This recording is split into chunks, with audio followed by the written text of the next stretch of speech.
Aleluya.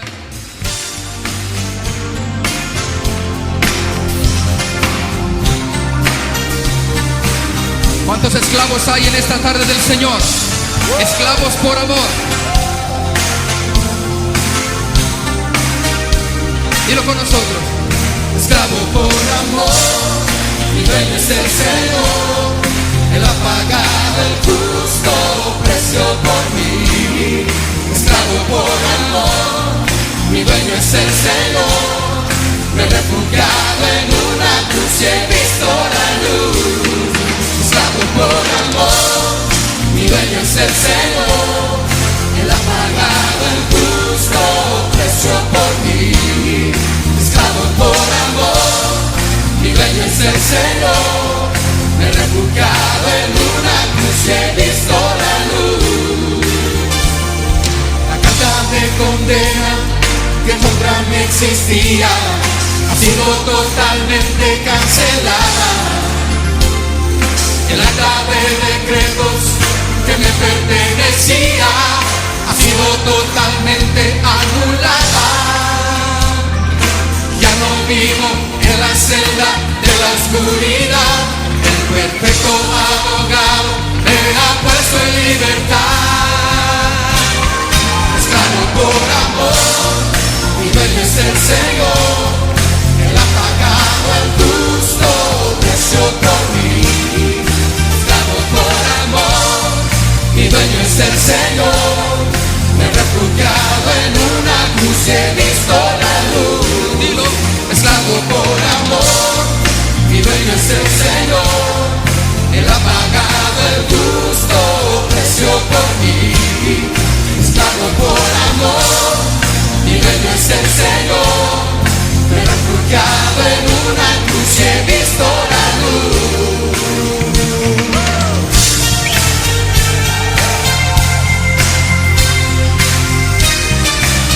Oh, gracias, Señor. Aquí hay esclavos por amor para ti, Señor, dispuestos a hacer tu voluntad. Dile la carta de condena. La carta de condena que contra mí existía ha sido totalmente cancelada. Y el acta de decretos que me pertenecía ha sido totalmente anulada. Ya no vivo en la celda de la oscuridad. El perfecto abogado me ha puesto en libertad. Esclavo por amor, mi dueño es el Señor. Él ha pagado el justo precio por mí. Esclavo por amor, mi dueño es el Señor. Me he refugiado en una cruz y he visto la luz otra vez. Esclavo por amor, mi dueño es el Señor. Él ha pagado el justo precio por mí. Esclavo por amor, mi dueño es el Señor. Me he refugiado en una cruz y he visto la luz. Oh, La carta de condena que contra mí existía ha sido totalmente cancelada. Oh, yo lo creo. El acta de decretos que me pertenecía ha sido totalmente anulada. Ya no vivo en la celda de la oscuridad. El perfecto abogado me ha puesto en libertad.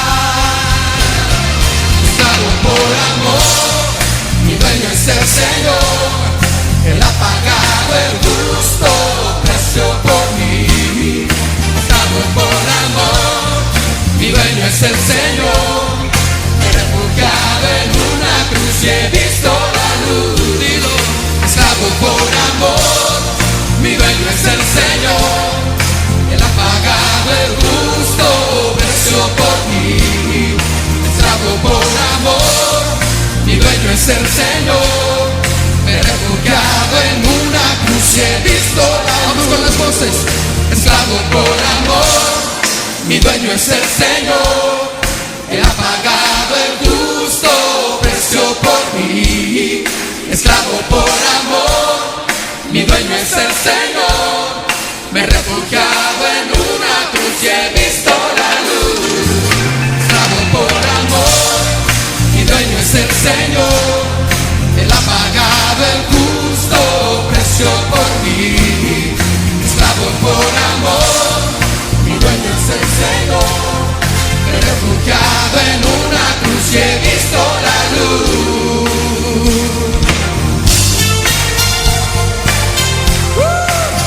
He visto la luz del Señor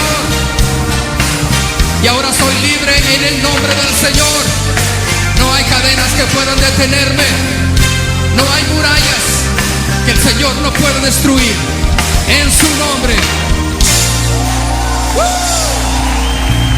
Él ha pagado el precio por mí. Aleluya. ¿Cuántos creen eso? Dios te bendiga, amado, amada. Doy gracias al Señor en este nuevo día que nos permite estar juntos a través de este medio para meditar juntos en la palabra del Señor que nos da vida, que son espíritu, que son consuelo, que son fortaleza. En estos tiempos que estamos viviendo de prueba, que yo estoy seguro que el juicio comenzó por la iglesia del Señor, dando una nueva oportunidad a aquellos que rechazan su palabra, a aquellos que le dan la espalda, aún congregándose, pero que no son fieles, que no se comprometen, como estamos hablando del servicio. Por eso te animo a que este día, en esta mañana, escuches la palabra del Señor, porque el Señor te ama y Dios al que ama disciplina y azota a todo aquel que toma por hijo. Por eso vamos a orar para comenzar. Te damos gracias, bendito Padre. Alabamos tu nombre porque solamente tú eres bueno, digno, santo, sublime, digno de ser alabado, reverenciado, de ser exaltado sobre todo, Señor. No hay nadie comparable a ti, Señor. Y hoy disponemos nuestros corazones a oír tu palabra, a oír tu exhortación. Por más que nos duela, por más que digamos, yo lo sé, tú tratas con cada uno de nosotros. Por eso pon un corazón de siervo en nosotros, humilde, obediente, manso, para oír tu exhortación, tu palabra, que siempre nos desnuda, nos deja ver nuestra condición, Señor. Y siempre estaremos en falta delante de ti, Señor. Por eso te pido, te ruego por mis hermanos que están oyendo, los bendigo. Y te pido, Señor, que les des de tu gracia, sabiduría, para entender tu perfecta voluntad para cada uno de ellos, para sus familias y para el ministerio que has puesto en ellos, que ellos puedan usar los dones en la iglesia y ser siervos de sus hermanos, que no la hagan por reconocimiento, por dinero, que no lo hagan por tener un lugar de eminencia, que no lo hagan por los aplausos, sino por amor a ti, que nos amaste primero, que diste tu vida en sacrificio en la cruz del Calvario. Gracias, Señor, porque tú eres nuestra paz. Tú nos hiciste justos, santos, nos redimiste para nuestro Dios. Gracias, Señor. En nombre de Jesús. Amén. Y vamos a seguir donde nos quedamos, ¿sí? Vamos a leer el versículo 8 de 1 Timoteo capítulo 3, si me querés acompañar. Ahí si estás con la familia, léanlo juntos en voz alta. Vemos que no hay diferencia entre los obispos y los diáconos. Dice, los diáconos asimismo deben ser honestos, sin doblez, no dados a mucho vino, ni codiciosos de ganancias deshonestas. La palabra aquí traducida diáconos es la misma que a veces se traduce como ministro. Por eso yo tomé esta palabra ministro para no estar diciendo el diácono, el obispo, el anciano, el ministro, servidor, en relación con el servicio, es decir, con servir. Esa palabra y sus derivados se usan en los siguientes pasajes, ¿sí? Pablo y Apolo fueron llamados diáconos. El Señor Jesús fue considerado un siervo, un ministro. Esto lo podemos ver en Mateo 20:28. En Romanos, ¿sí? 13:4, los funcionarios del gobierno son presentados como personas al servicio de Dios, como ministros. Y en 2 Corintios 11:15, la palabra se aplica también a los ministros de Satanás que hay. Así que diácono o ministro es un término general para un siervo, servidor o trabajador. Solemos pensar, ¿no? Como leíamos en los Hechos de los Apóstoles, capítulo 6, proveyó la ocasión para el principio del cargo de diácono en la iglesia.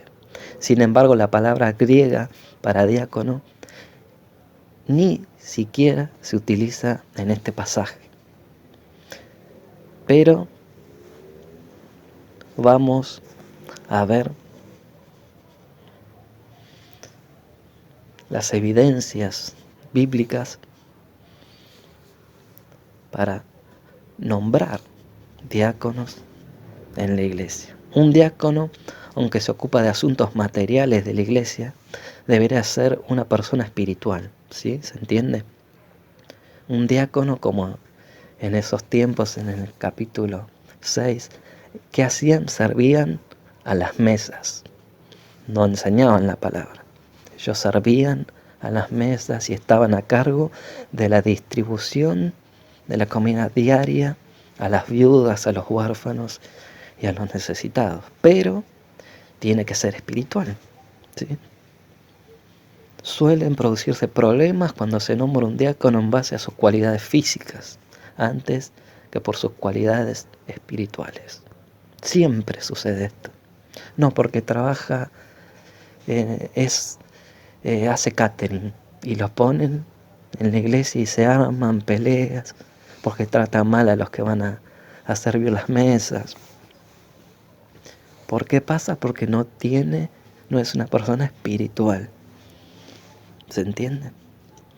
A veces pensamos porque una persona tiene éxito en sus negocios o en su profesión, va a ser un buen diácono y puede estar a cargo de la tesorería porque tiene un buen negocio y lo lleva bien.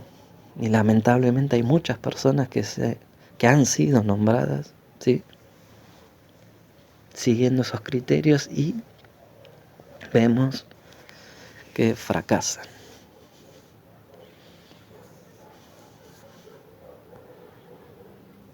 Para enfatizar 1 Timoteo, la iglesia local es una organización que necesita manifestarse, es decir, hacer sentir su presencia e influencia en la comunidad.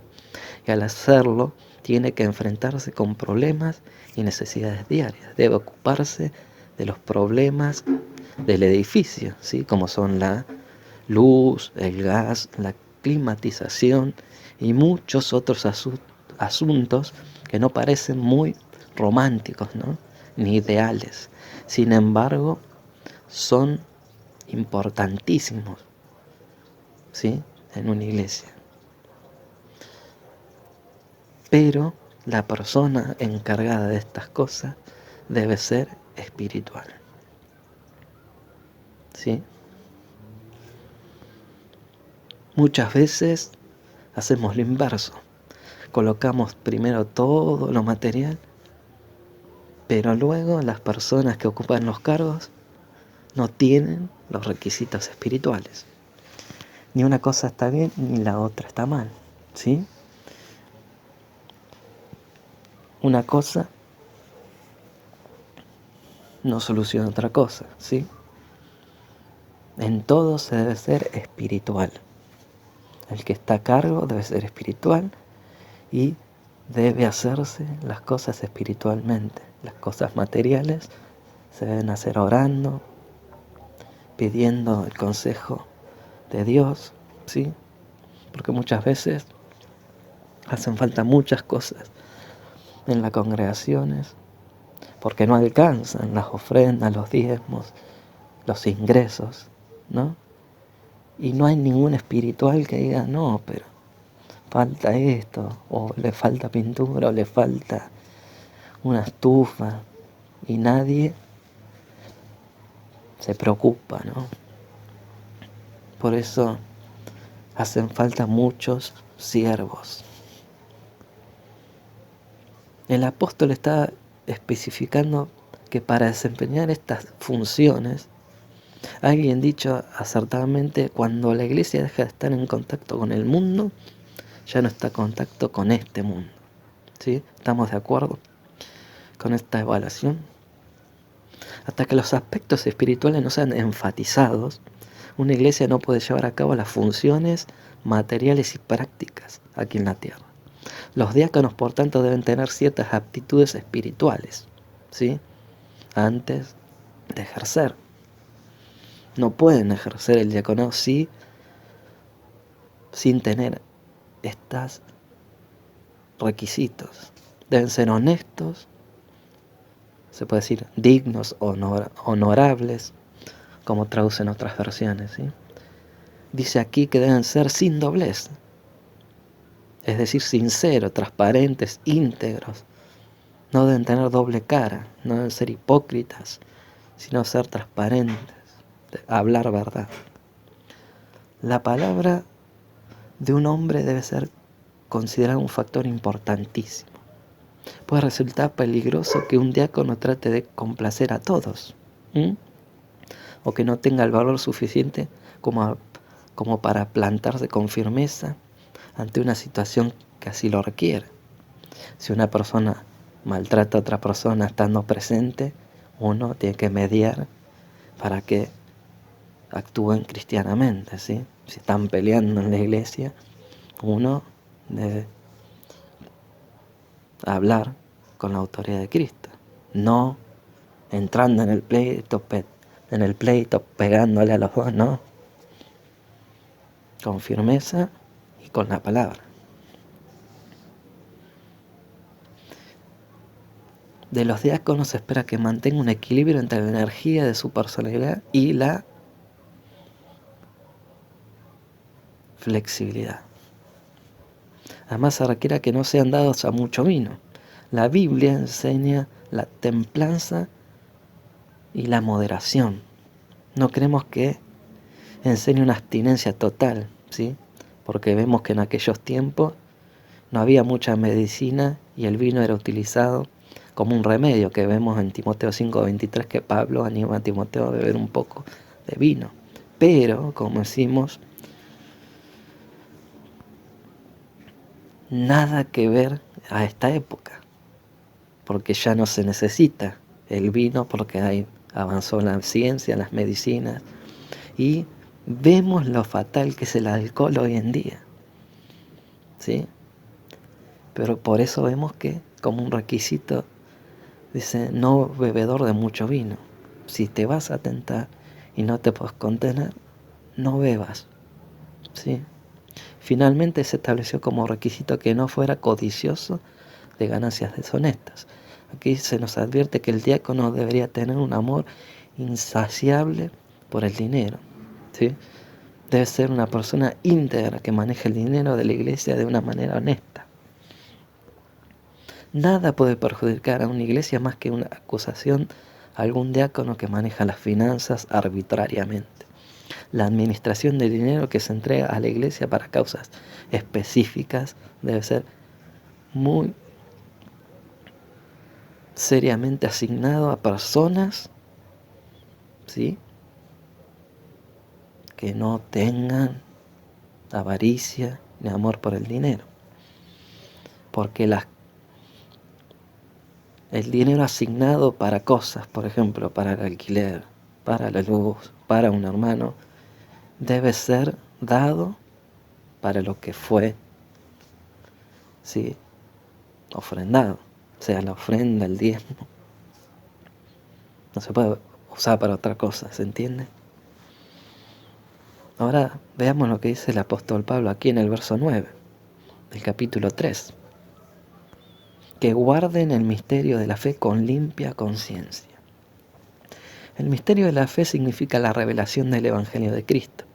Cuando Pablo mencionó la fe, no estaba hablando de la cualidad abstracta de la fe, sino de las doctrinas de la fe. Él habló de ella como el misterio, porque estas doctrinas no fueron reveladas en el Antiguo Testamento, pero ahora han sido reveladas después, ahora en el Nuevo Testamento. En los libros de los Hechos se nos dice que la iglesia primitiva continuaba en la doctrina ¿de quién? De los apóstoles. La doctrina de los apóstoles era la fe, ¿sí? Debería ser la fe de la iglesia en el día de hoy, y por lo tanto la iglesia debiera presentar ante el mundo esa misma fe genuina. Hay muchas personas que opinan que la fe ya ha pasado de moda y que debería ser cambiada, adoptada a los nuevos tiempos. Hace muchos años en una revista internacional apareció un editorial que apoyó esta idea de poner a la lista, por ejemplo, de los 7 pecados capitales, una nueva lista, ¿sí?, que incluía egoísmo, intolerancia, indiferencia, crueldad, violencia, destrucción, ¿sí? Pero vemos que quieren desviar de los verdaderos orígenes del corazón, en el pecado que hay en el corazón, como la codicia, la pereza, ¿sí?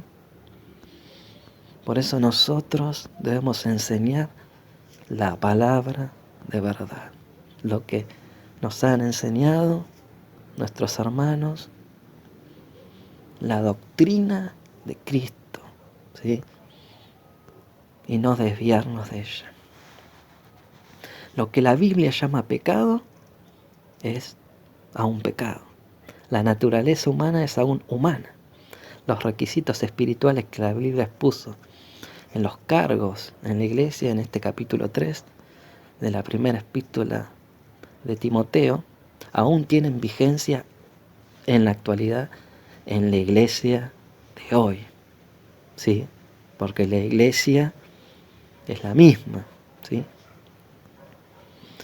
Y como representantes de Cristo aquí en la tierra, debemos cumplir con las demandas de Dios, al igual de mantener la doctrina de Cristo. Amén. El versículo 9 añade que guarden el misterio de la fe con limpia conciencia, no con una conciencia que haya sido cauterizada por un hierro candente, ¿no? Como dice 1 Timoteo 4:2, ¿sí? ¿Se entiende la diferencia? Limpia conciencia con una conciencia cauterizada, ¿no? El versículo 10 dice: y estos también sean sometidos primero a prueba, y luego, si son irreprochables, podrán ejercer el diaconado. Lo mismo, irreprochable, irreprensible como el pastor. Nadie deberá ser impulsado a aceptar un cargo un mes después de haberse unido a la iglesia, o 6 meses, y antes de haber demostrado que es, ¿no?, verdaderamente un seguidor de Cristo. Vemos que estos versículos están describiendo a personas, ¿sí?,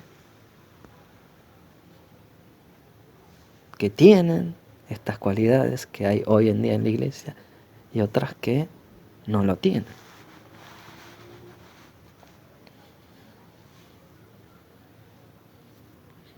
Pablo también incluyó algunas palabras para las esposas de los diáconos. Ellas también tenían que estar a la altura de ciertas normas. Vemos el versículo 11. Las mujeres asimismo sean honestas, no calumniadoras, sino sobrias, fieles en todo. Honestas se traduce también como dignas, honorables y serias, capaces de mantener la calma y la serenidad. No calumniadoras significa no deben dar lugar al chisme, a la murmuración. La esposa de un diácono que sea chismosa puede causar muchos problemas en la iglesia. Sobrias, nuevamente quiere decir sensatas, fieles en todo, incluye aquí la fidelidad a su marido, a Cristo y a la causa del Evangelio. O sea, debe ser dignas de confianza.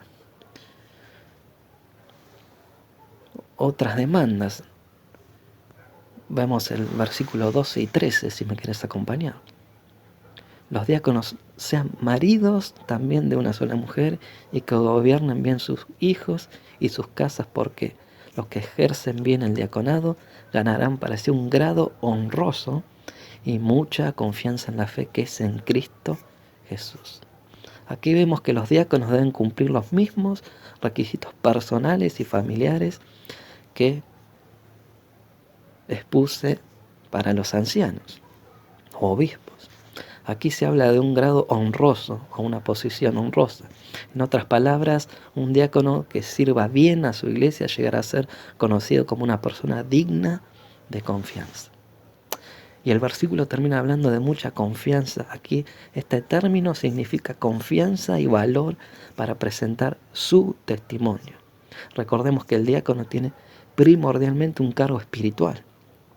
El problema ya mencionado anteriormente es que algunos cargos recaen en ciertas personas simplemente porque han tenido éxito en su vida secular. Y cuando se les pide que asuman otro cargo superior, como por ejemplo el de anciano, encuentra que no pueden cumplir ciertos requisitos, como por ejemplo enseñar la Biblia, y por ello los requisitos espirituales debieran ser cumplidos tanto por los ancianos como los diáconos, ¿sí?, antes de que se les permita representar a la iglesia de Cristo. Esto me quedó grabado de una enseñanza del pastor Chuy. Antes de ser pastor, estaba en la alabanza y él decía, estaba hablando a los pastores, ¿no? Y él decía: vos, pastor, no te creas que sos pastor de Casa de Oración La Plata. Vos sos pastor de la iglesia de Cristo. Así que vos tenés que comportarte como tal, como pastor, y tener la misma responsabilidad en esta congregación, en la otra congregación a la que vas a visitar, cuando vas al mundo, cuando salís de tu casa. Sos pastor de la iglesia de Cristo. Somos representantes de Cristo, ¿sí?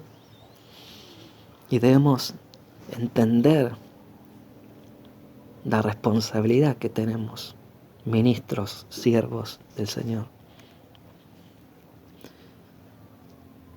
Se nos encargó el ministerio de la reconciliación.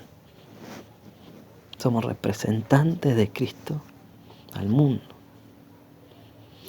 Y vemos que estos requisitos expresados en 1 Timoteo, cómo se asemeja a lo que Pablo escribió al joven pastor Tito en cuanto a los requisitos que debe tener todo ministro de Cristo. Vemos Tito capítulo 1, si me querés acompañar.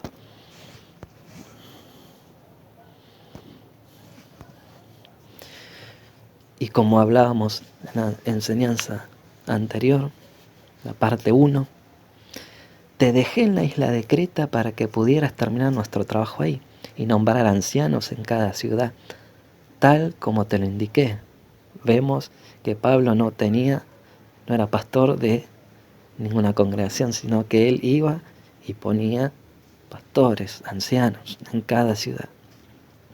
Y a Tito lo mandó a ser veedor, ¿sí? Supervisor. Te dejé en Creta para que pudieras terminar nuestro trabajo allí y nombrar ancianos en cada ciudad.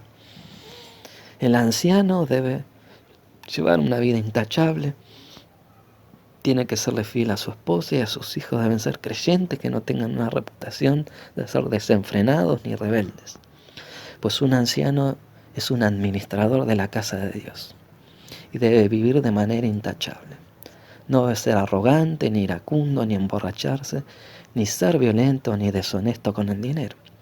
Al contrario, debe recibir huéspedes en su casa con agrado y amar lo que es bueno. Debe vivir sabiamente y ser justo.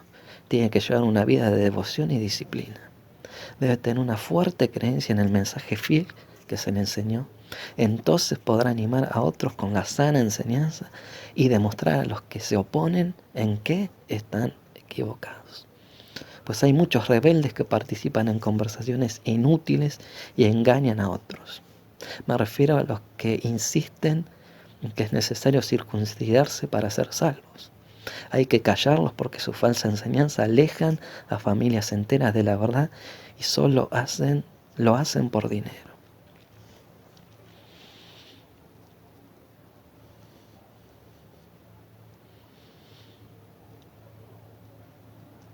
Qué tremendo lo que dice, ¿no? Debe vivir una vida de devoción y disciplina.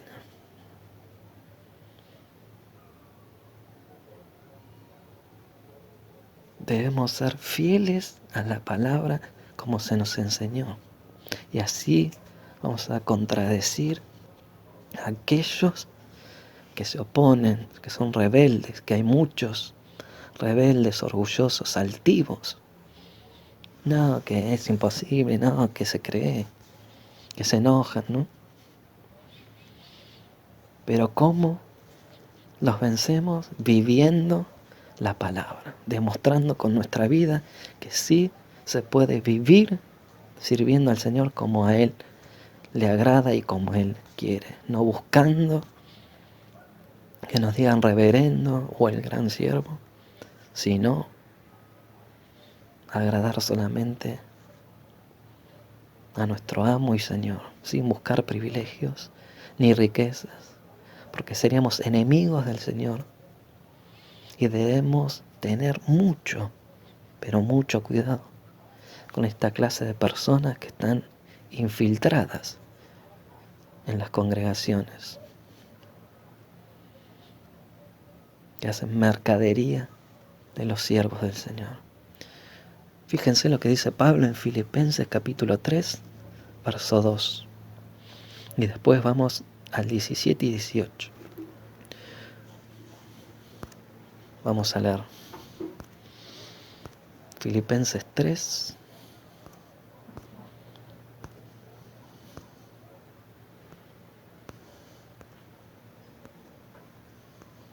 ¿Lo tienen? Filipenses 3. Vamos a leer.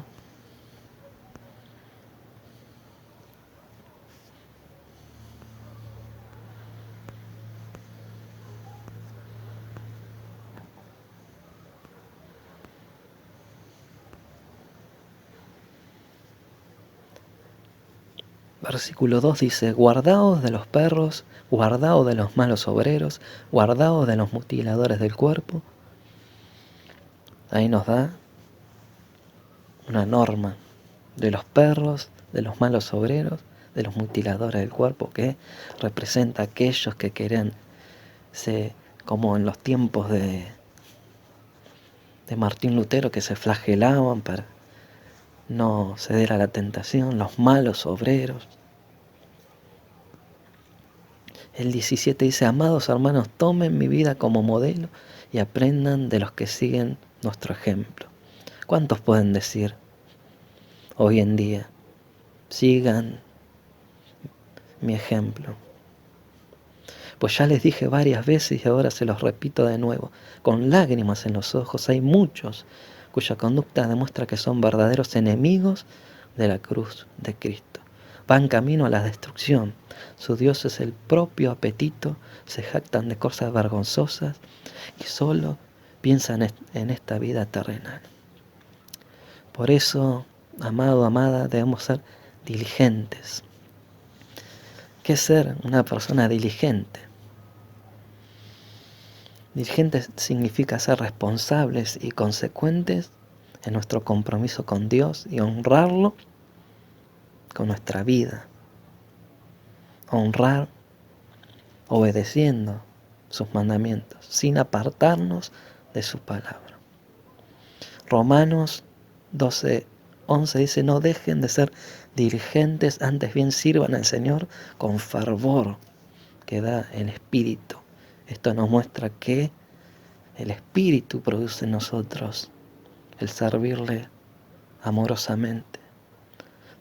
La diligencia es una virtud fundamental en la vida del cristiano, del siervo, pues lo aparta de la pereza, lo mantiene enfocado, ¿sí?,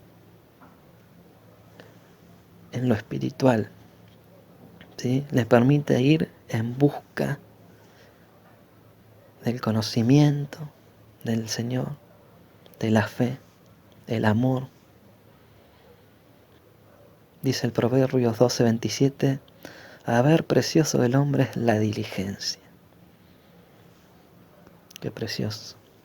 Y preocuparnos en presentarnos el día del tribunal de Cristo como siervos aprobados. Vamos a leer 2 de Timoteo 2:15.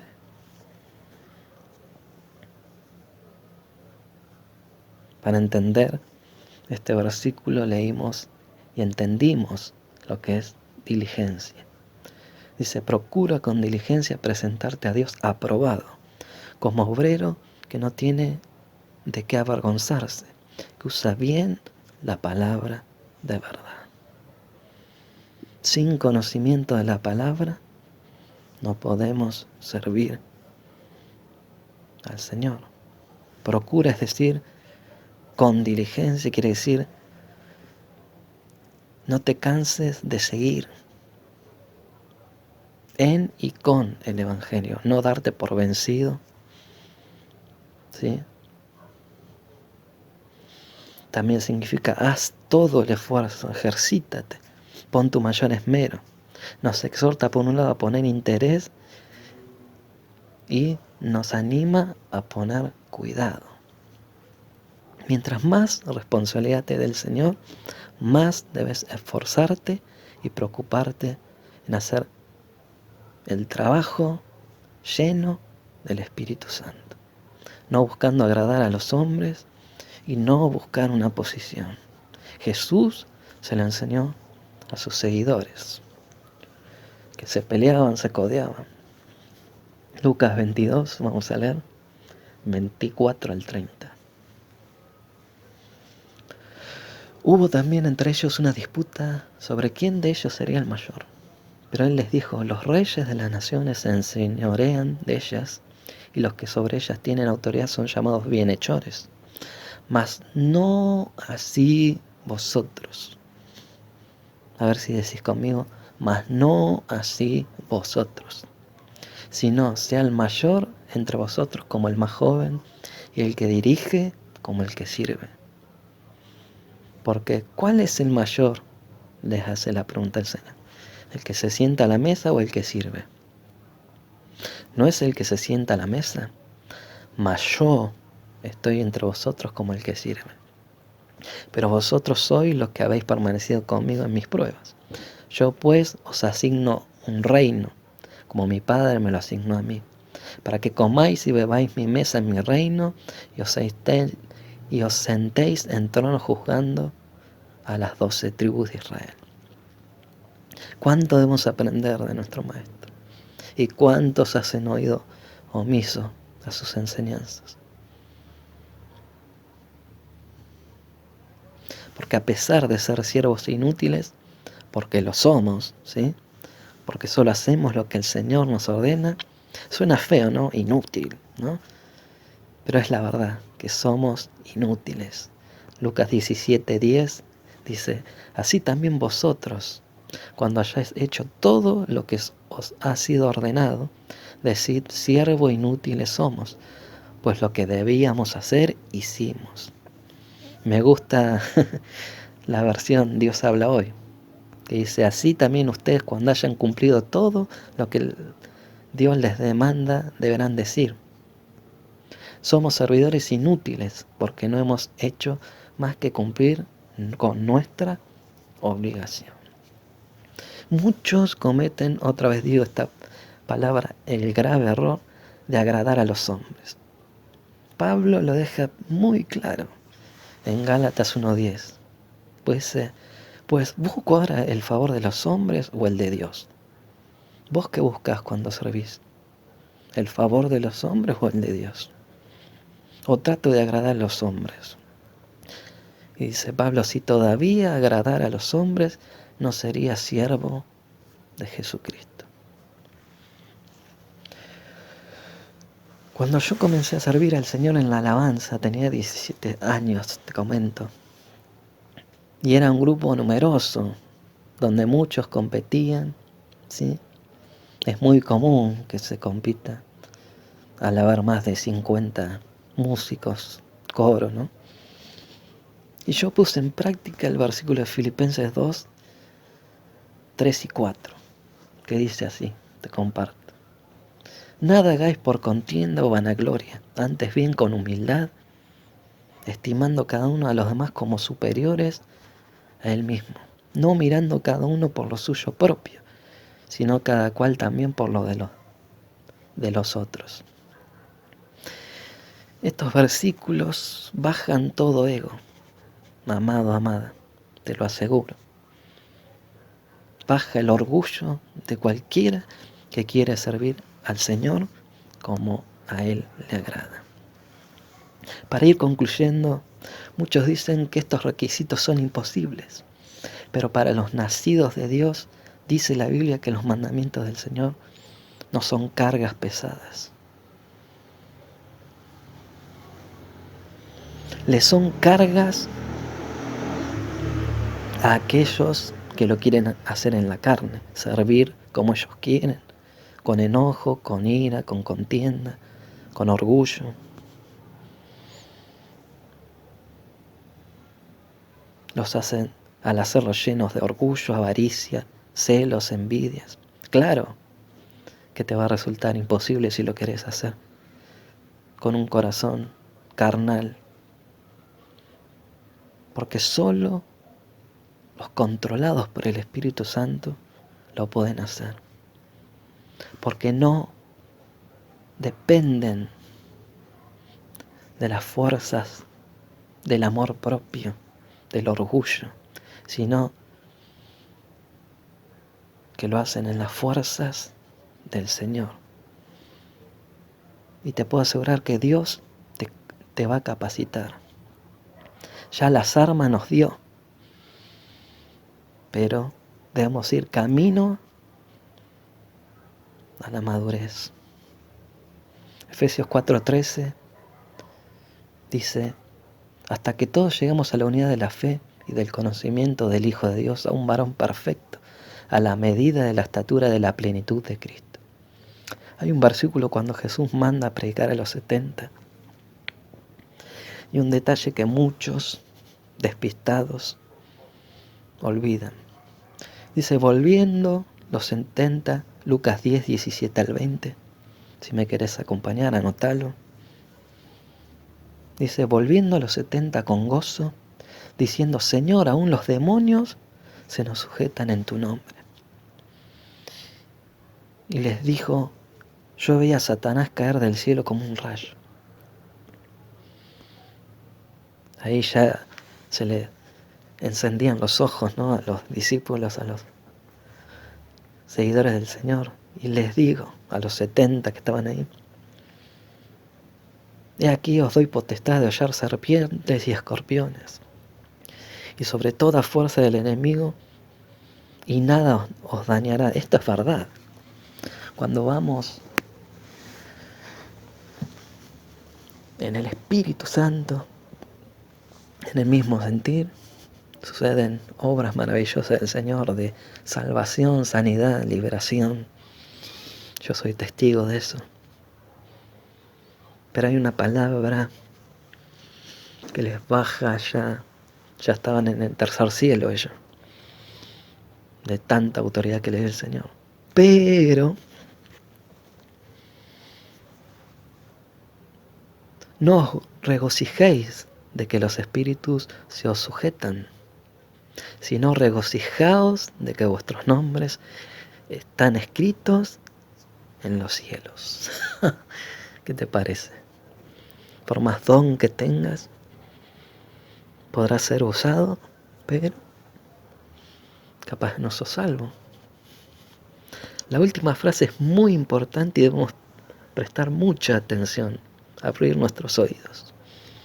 Muchos creen porque son usados por Dios ya tienen ganada la salvación, pero no es así. Tener un don o ejercer un ministerio no nos hace salvos, sino nuestra obediencia a lo que Dios dice.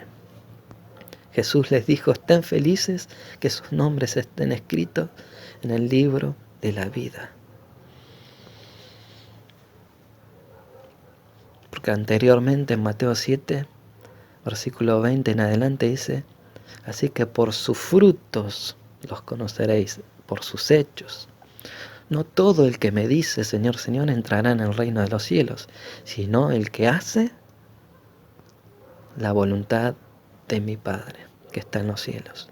Muchos me dirán en aquel día: Señor, Señor, no profetizamos en tu nombre, y en tu nombre echamos fuera demonios, y en tu nombre hicimos muchos milagros.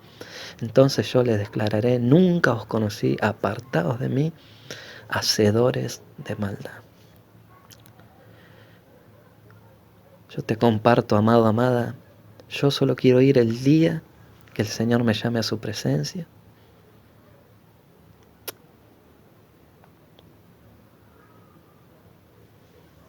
Dice su palabra que Él nos dirá: buen siervo fiel, en lo poco fuiste fiel, en lo mucho te pondré.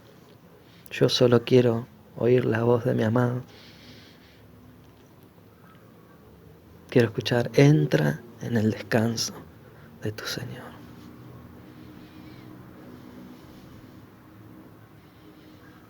No tengamos un alto concepto de nosotros mismos y pensemos de nosotros mismos con cordura, porque somos solo vasos. Segunda de Corintios 4:7 dice: pero tenemos este tesoro en vasos de barro para que la excelencia del poder sea de Dios y no de nosotros. No somos nada sin el Señor, sin estar injertado en la vida que es Cristo. A lo mismo que la salvación. No la hizo por obras porque sabía que nuestro corazón es orgulloso y nos gloriaríamos diciendo: yo soy salvo porque hice esto, aquello. Es por gracia, nada más. Por fe en la obra redentora de Cristo. Si hacemos lo que el Señor nos enseñó, Él nos llamará amigos, ¿sí? Juan 15:12 dice: este es mi mandamiento. Ámense unos a otros de la misma manera en que yo los he amado. No hay un amor más grande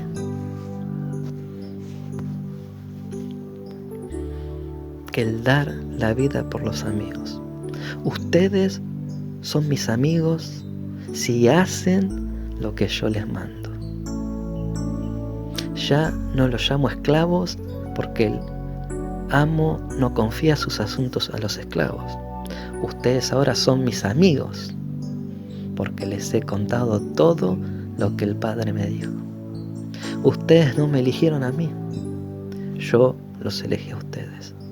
Les encargué que vayan y produzcan frutos duraderos Así el Padre les dará todo lo que pidan en mi nombre. Este es mi mandato. Ámense unos a otros. ¿Cómo somos amigos del Señor? Y no nos va a llamar más siervo en ese día. Si obedecemos su palabra. Los discípulos, los seguidores verdaderos obedecen a su amo en todo lo que éste les ordena. Por amor, ¿sí? Para ir terminando, amado, amada, me llena el corazón este versículo y nos hace entender que todo el Evangelio es en base al amor que Dios el Padre nos ama y nos quiso salvar a través de la vida de su Hijo, que dio su vida por amor al Padre y a nosotros, que estábamos perdidos. Lucas, acompáñame, Lucas 7:44. Vamos a ver esta historia.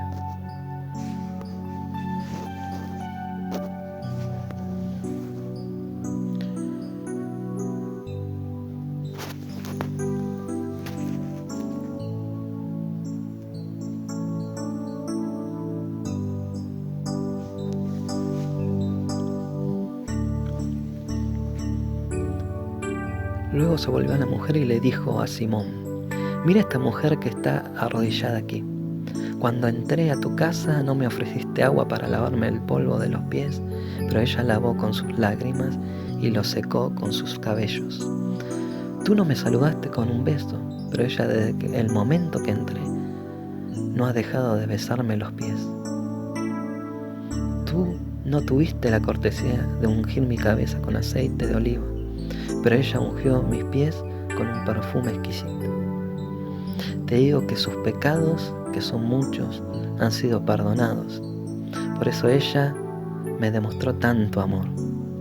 Pero una persona a quien se le perdona poco, demuestra poco amor. El que verdaderamente ama al Señor, se lo demostrará desgastando su vida en amor y servicio y devoción a Él, como lo hicieron todos los verdaderos discípulos en toda la historia del cristianismo. Muchos dieron su vida en libación para dar gloria al Señor, para su Señor, su Salvador, quien los amó primero, porque en esto consiste el servicio, nuestra vida, el que Dios nos amó primero. Filipenses 2:6 dice: aunque era Dios, no se consideró que el ser igual a Dios fuera algo a lo cual aferrarse. En cambio, renunció a sus privilegios divinos, adoptó la humilde posición de un esclavo y nació como un ser humano. Cuando apareció en forma de hombre, se humilló a sí mismo en obediencia a Dios y murió en una cruz como morían los criminales. ¿Cómo no amarlo y vivir lo que resta de mi vida para honrar a este Dios, a este Rey, a este Señor y amo, dueño de mi vida? Filipenses 2:17 más adelante dice: sin embargo me alegraré aún si tengo que perder la vida derramándola como ofrenda líquida a Dios. Así como el fiel siervo de ustedes también es una ofrenda a Dios. El servicio que ustedes brindan, le dice Pablo, también es una ofrenda a Dios. Y quiero que todos ustedes participen de esta alegría. Claro que sí, deberían alegrarse, y yo con ustedes. Por eso, amado, amada, que nuestras vidas sean un perfume grato, derramada ante su presencia. ¿Qué te parece si oramos juntos? Señor, en esta hora queremos derramar nuestra vida delante de tu presencia, como una ofrenda, como perfume grato delante de ti. Quita de nosotros toda amargura, todo orgullo, toda altivez, y pon en nosotros el mismo sentir que hubo en Cristo Jesús, de humillarnos a nosotros mismos y hacer tu voluntad en nuestras vidas. Que todo lo que hagamos, sea de hecho o de palabra, sea para glorificar tu santo nombre. Que nuestra vida, amado Señor, nuestro dueño, nuestras vidas sean un sacrificio santo, agradable, que es nuestro verdadero culto, nuestra verdadera adoración a ti. En el nombre de Jesús, amén. Adoremos juntos al Señor. Mientras adoras al Señor, dale gracias por ese amor bendito, sublime, que nadie te va a amar como te ama tu Dios, tu Rey, tu Dueño. Dios te bendiga.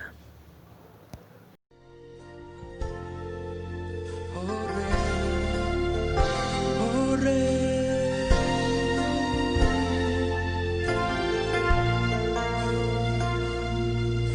quiero vivir, Señor, agradándote a ti.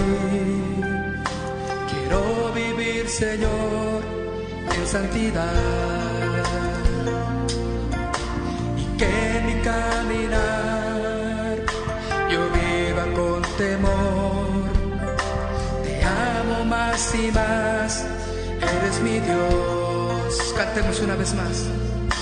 Quiero vivir, Señor, agradándote a ti. Quiero vivir, Señor, en santidad,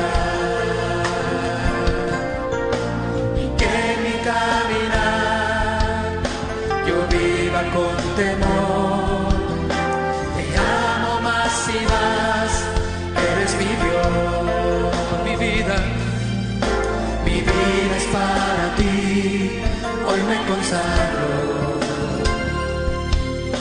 Cansado estoy de hacer mi voluntad. Me rindo a ti, me entrego a ti.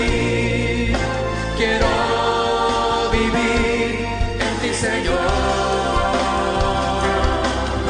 Me rindo a ti, me entrego a ti, y quiero hacer tu voluntad. Dile, me rindo a ti, me rindo a ti, me entrego a ti.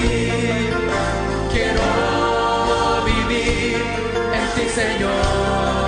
Dile, me rindo a ti, me entrego a ti, y quiero hacer tu voluntad.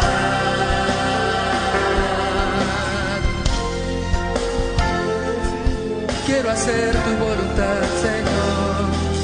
Me rindo a ti. Vamos, dile aquí. Quiero vivir, Señor, agradándote a ti. Quiero vivir, Señor, en santidad, y que en mi caminar yo viva con temor. Te amo más y más, eres mi Dios. Mi vida es para ti. Mi vida es para ti. Sí, dile, hoy me consagro a ti.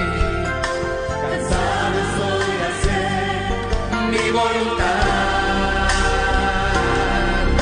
Me rindo a ti, me entrego a ti. Quiero vivir en ti, Señor. Dile, me rindo a ti, me rindo a ti, me entrego a ti, y quiero hacer tu voluntad. Dile, levanta tus manos. Me rindo a ti, me entrego a ti,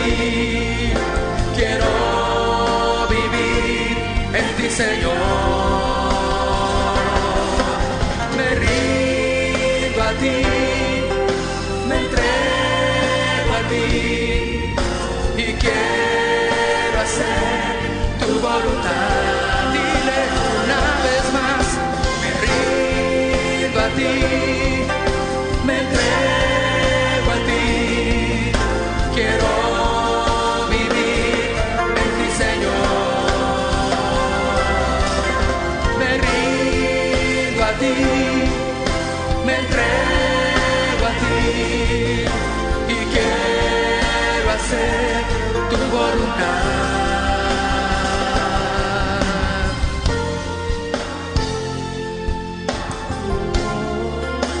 Yo quiero hacer tu voluntad.